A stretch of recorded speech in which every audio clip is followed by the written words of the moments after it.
Okay, so yesterday we were talking about understanding the Windows registry. So we are going to continue on that. Before that, let's analyze on what we have done so far. What are the topics we have covered so far?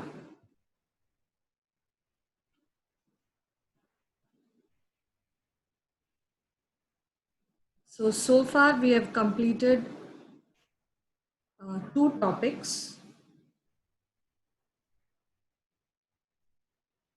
One is understanding the file systems.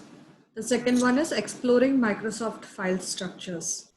And we have started Windows registry. Okay. So we will be continuing on Windows registry today and the fourth topic also, if we'll try to complete as and how the time permits us.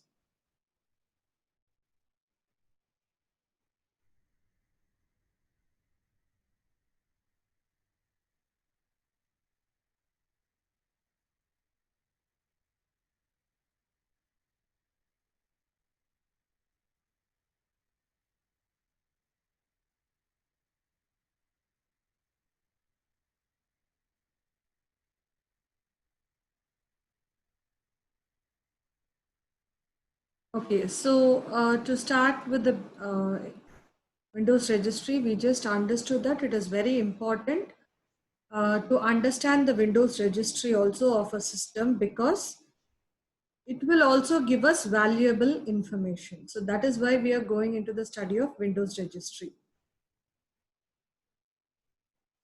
And we saw what are the different menu commands in a registry, and how you view the registry by using this registry editors. So this is what we saw yesterday. And we saw some registry terms also, like H key, registry editor, and what is a key, sub key, branch, and what is a value, and what are default values. So this is what we have done so far until yesterday.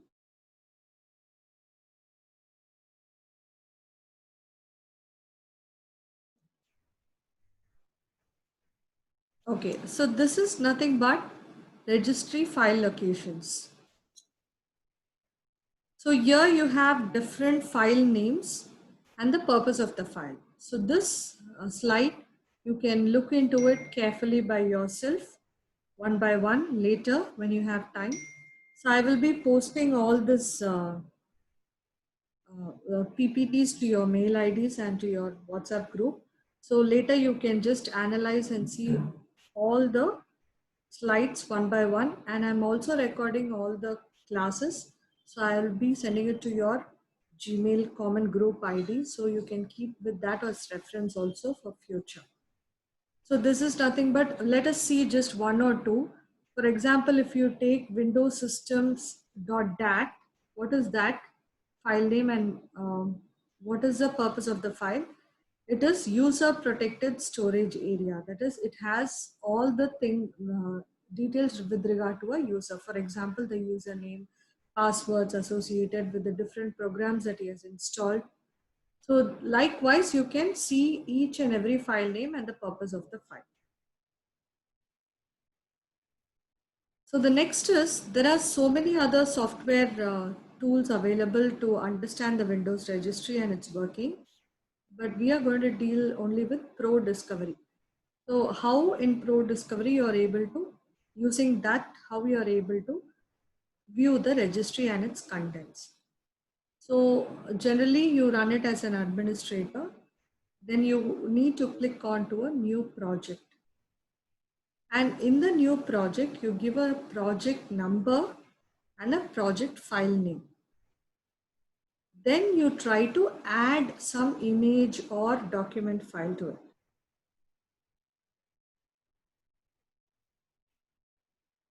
So how it will look like is, just see the slide. So in this slide, you're able to see, not this one. Yeah, here. Just see this slide. So here you have the Pro Discover on top, and it INCHAP6. Are you able to see that? So that is nothing but the file name they have given along with the file number. The file number is 6 and the file name they have given. So this is how a ProDiscover project view will be. So it has different project, save project, new project, open projects. So a lot of things are there. You can also install the ProDiscover a trial version and see how it works. Okay.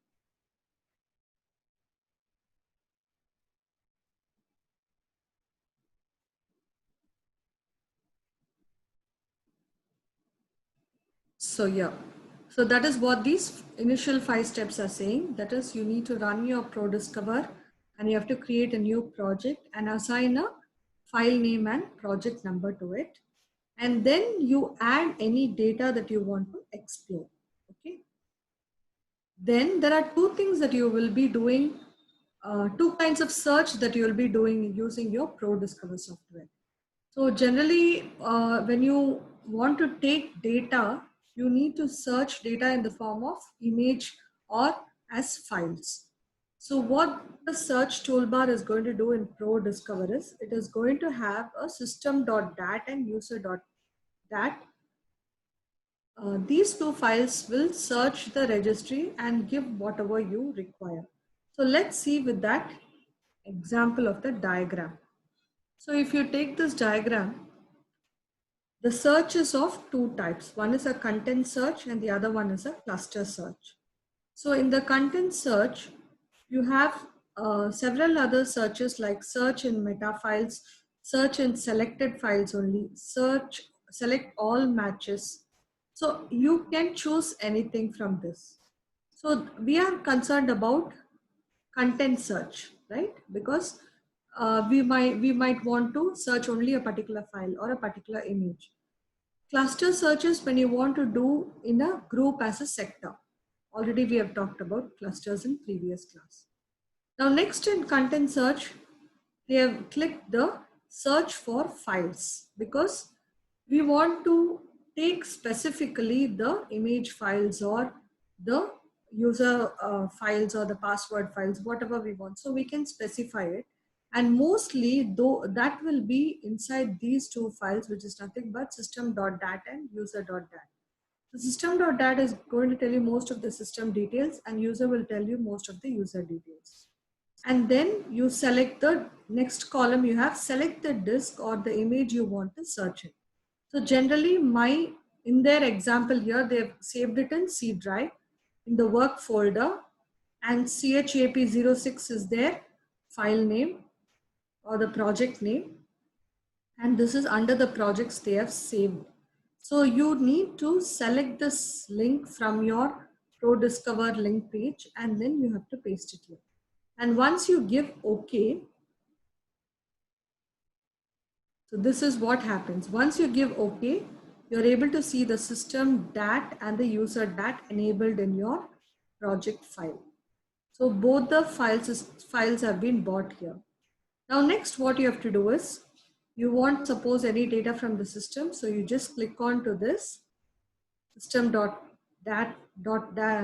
Near that there is a column. So just click on to it and then this opens. That is nothing but add comment. So what you want to investigate from here, you can give some comments there because I'm going to check the system for only for the configuration details. So I will mention it here that configuration details required and you give OK. So you will also save that content in the configuration details because we'll be searching the system for various other reasons. So if we do not give a proper name for it, we might lose track of what we are searching. So that is why adding comments is very important. Okay. Likewise, you do for the user data also. So this is the way the ProDiscover is used to search the files in the registry. Okay. So let me explain this again.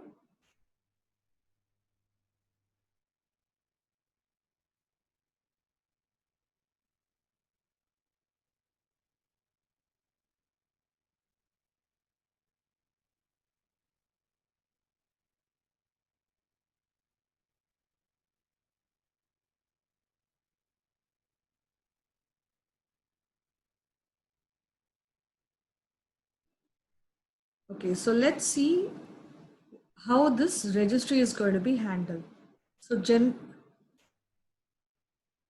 So this is the Pro Discover tool, the web page for the Pro Discover tool, or the title page. Here you have the project name given, INCHAP6. So you need to give a project number and a name for every project that you do. And then you can search for the files. So which are the files you need to recover from the system or from the user. So this is the search in the Pro Discover. So it has content search and cluster search.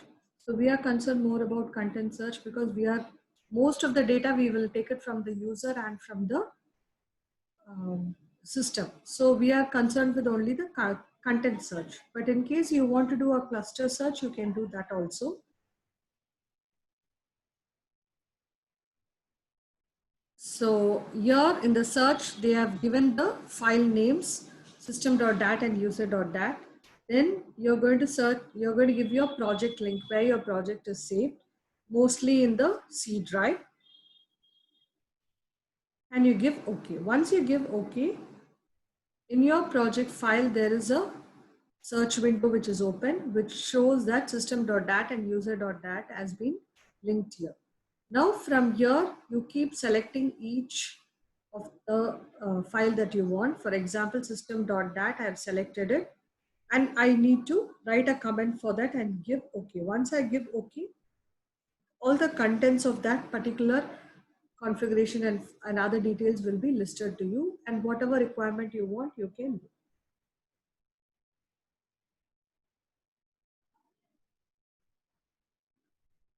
So we'll go to the next topic, that is nothing but understanding the whole disk encryption. So generally, a lot of personal identity information is being lost, and that is why CF is more concerned here. And what is this personal identity information, or PII? It is nothing but the address, our names, our house address, SSN numbers. All these things are the ones which are very important and which are getting lost easily nowadays. So we need to understand the encryption process also for the system as a whole, because encryption is very important for us to handle these kind of loss of data. Okay, so you would have studied about encryption in detail in cryptography and all. So some of the concepts there can be applied here also. So with that mindset, let's see what is this encryption tools available for CF. So there are a few types of tools available. First is the pre-boot authentication. So first you use a single on password, okay, single sign-on password. That is nothing but our usual username and password format. Then you have a fingerprint scan, just like a biometric.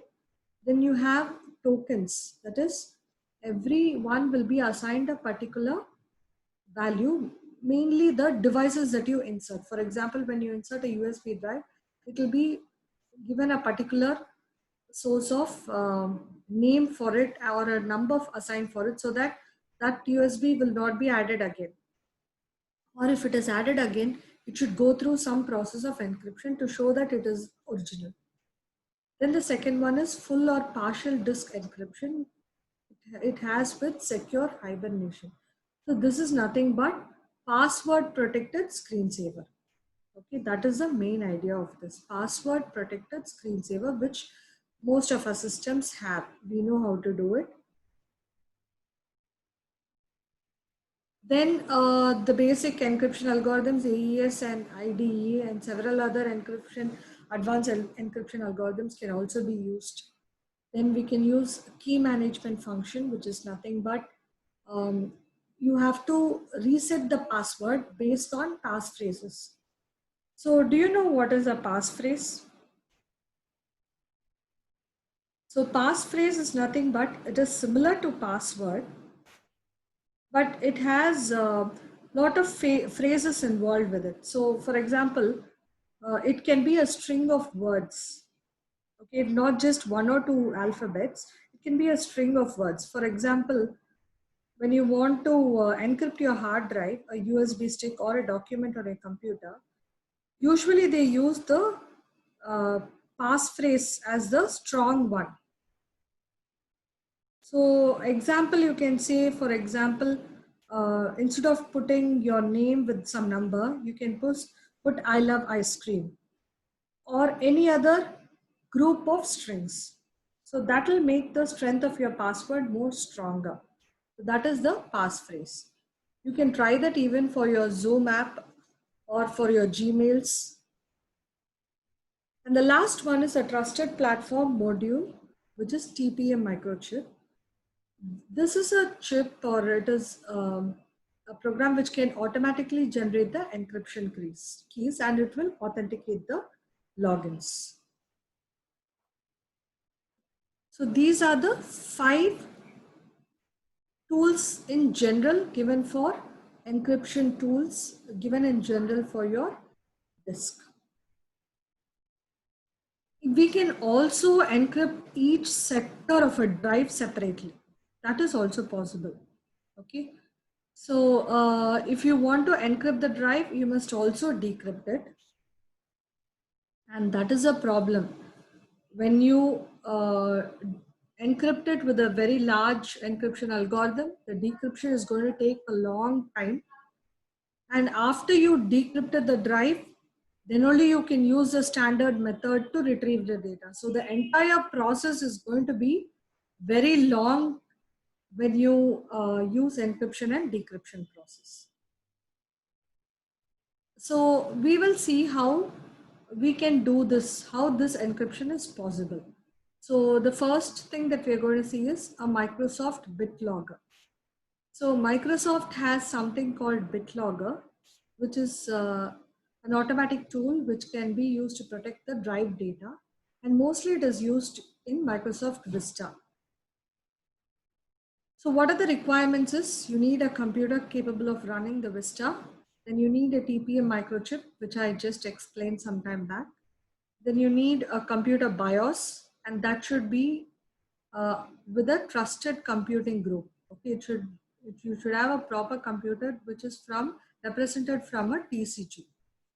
TCG is nothing but a group which assigns and labels the computer to be trusted. Then you have two NTFS partition, it's network file system.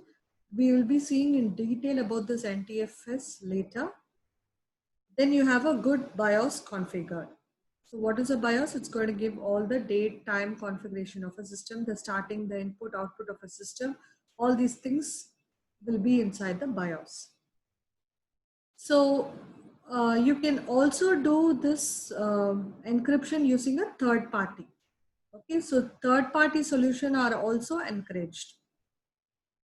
So before moving on further, let me tell this. So we are starting with Microsoft BitLocker, which is nothing but it is also a tool which is used in mostly in Vista Enterprise to protect your drive data. So this is, you can give us an example if they ask you any question with regard to whole disk encryption. If they ask you explain a particular tool in detail, or in 5 mark if they ask, you can explain about the Microsoft BitLocker. You can explain the requirements for it. And this is another part. This is nothing but third party also can use their encryption tools. So if you use third party, there are certain types of tools available. Okay. So third party tools, the first one is PGP, whole disk encryption. So generally it is used on PCs, laptops, etc. So many removable devices, etc. But it is used to secure a entire disk volume, not just a portion, but the entire disk volume it will be able to protect. And it mostly works in Windows 2000 XP. And the next third party tool is Voltage Secure Disk, that is designed for an organizational computing environment. Then you have UTI Mako Safeguard EC, that is for encryption for NTFS and FAT file systems mainly. So any kind of FAT file system will come under this. And the fourth one is Jetico Best Crypt Volume Encryption. So this also provides a whole disk encryption for older type of MS-DOS and also for Windows NTFS systems. Okay, so this is third-party utilities. So before that, we saw Microsoft BitLocker. That is quite a very good tool described for the disk encryption. You can talk about that if they ask you for any 5 mark or explain a particular tool. If they ask, you can go ahead with this. Then you can talk about third-party tools, and there are 5 to 6 third-party tools. Third-party tools is PGP, then Voltage, UTMACO, Jetico. Yeah, so with that, the third-party tools are over. You also have open source encryption tools. So open source is freely accessible from the internet. You can download it. So that is TrueCrypt. It is nothing but a large volume of data from the disk can be encrypted. And CrossCrypt, it's nothing but it has a file disk and it does all the command line utility. Whenever you have your command line arguments passed, and those kind of creating, mounting a file, dismounting a file, all that you have done, you have learned in your operating system, right? OS. So it is with regard to MS-DOS. Those kind of files can also be handled using your CrossCrypt. And the third one is FreeOTFE, which is nothing but it is another type of encryption. It has popular algorithms also.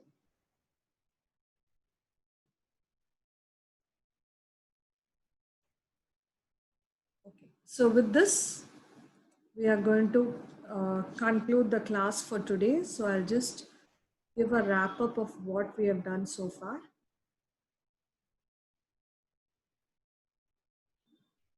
Because we have just last